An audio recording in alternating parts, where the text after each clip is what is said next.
Aspettavo un bambino da lui, ma ho abortito nel gennaio del 2021 perché non volevo che una persona violenta come Mattia fosse il padre di mio figlio. Questo uno dei passaggi cruciali del racconto di Valentina Boscaro durante l'interrogatorio davanti alla Corte d'Assise di Padova, presieduta dal giudice Sara Catani nel processo per la morte di Mattia Caruso, che la vede accusata di omicidio. Un rapporto difficile quello che descrive la Boscaro, che più volte ha sottolineato come non fossero fidanzati i due, ma solo che si frequentassero. Durante l'interrogatorio dell'avvocato della difesa Alberto Berardi è stata ricostruita la dinamica della tragica sera del 25 settembre di 2 anni fa.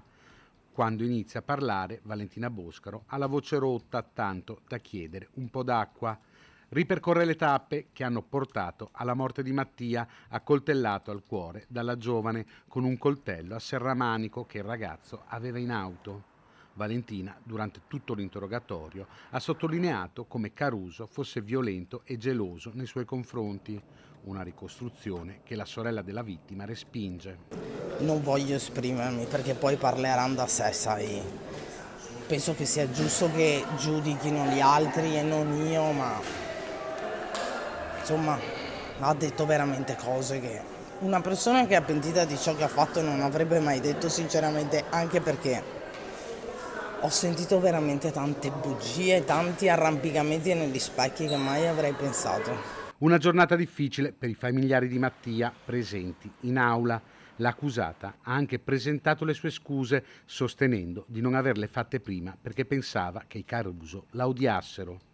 In aula Valentina Boscaro ha ammesso che non voleva ucciderlo, scuse che non sono parse sincere alla sorella della vittima. Diciamo che delle scuse forzate non sono delle scuse sincere, non c'è nulla da accettare, cioè qua l'unica cosa da accettare è lei che dovrebbe accettare ciò che ha fatto fino in fondo e non cercare ancora di arrampicarsi negli specchi. Più e più volte la ragazza, durante il lungo interrogatorio, ha ribadito come il rapporto con Caruso fosse carico di alcol, droga e violenza, riportando episodi in cui lui l'avrebbe aggredita.